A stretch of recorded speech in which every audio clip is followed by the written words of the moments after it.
Allez, on va focus ici sur le sujet de la saturation précisément. Et j'ai mis ces enjeux. Donc, la saturation impacte la lisibilité et l'accessibilité. Je vous ai écrit ça dans un vert à 100%, entre guillemets, c'est que du vert. Donc, c'est très flashy, voilà, c'est très impactant, c'est très vibrant comme couleur. Par contre, si j'inverse, alors là, c'est un petit peu désagréable. Pourquoi pas, hein, ça devient lourd pour l'œil. Donc le piège de l'abus, c'est attention à l'ultra saturation en RGB. Là, j'ai une couleur ultra saturée. Donc si je l'utilise en aussi grande quantité, je noie un peu mon œil là et ça devient très prégnant. Ok, ça prend beaucoup de place et ça peut vite me fatiguer et me saouler et me détourner du coup du message. Plus une couleur est intense, plus il faut l'utiliser avec parcimonie. Donc ici, on voit que j'ai un écran assez simple et j'ai utilisé ce même vert qui est ultra intense. Par contre, juste des petites touches. Elle vient vraiment souligner des petits trucs très précis et donc je suis attiré vers le mot parcimonie et le bouton j'ai compris. Et donc il y a 1% de couleur sur mon image et ce 1%, il est vraiment ultra puissant. Boum, j'inverse. Ok, effectivement, là ça prend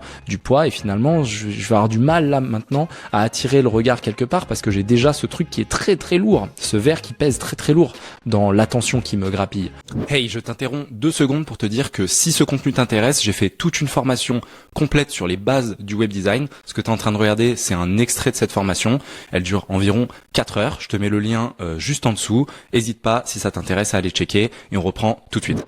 La même chose avec du vert plus ténu. Alors ce serait peut-être pas pour le même projet, mais en tout cas, je peux me permettre de mettre un fond vert entièrement comme ça, parce que là, il est vraiment beaucoup plus pastel, beaucoup plus agréable, beaucoup plus doux à l'œil. Quand je désature une palette de couleurs, je tends vers une ambiance plus sérieuse, voire morne. Et on l'a vu avant avec le truc pour la défense nationale, etc. Quelque chose de sérieux, par exemple, va être plus terne. Ici, par exemple, j'ai une palette de gris avec un bleu. Hop, je la change, j'augmente la saturation. Donc c'est la saturation et ses enjeux. Avant, après. La seule chose que j'ai changé, c'est la saturation des couleurs. C'est vrai que celui-là est beaucoup plus vibrant, il est peut-être plus fun, il est peut-être plus accessible, plus sympa. Si c'est pour une interface de gestion stratégique, militaire, géopolitique, sur des enjeux de cybersécurité, pour reprendre l'exemple d'avant, peut-être que c'est mieux d'avoir celui-là. Ok, un truc pas drôle du tout. Ici, peut-être que si c'est une app grand public, pourquoi pas. J'ai baissé la saturation, c'est devenu plus sérieux, plus pro. Donc ici, j'ai fait un petit graphe. Plus la saturation augmente, plus j'augmente l'aspect numérique moderne. Si je veux me placer ici, ok, sur un truc organique naturel,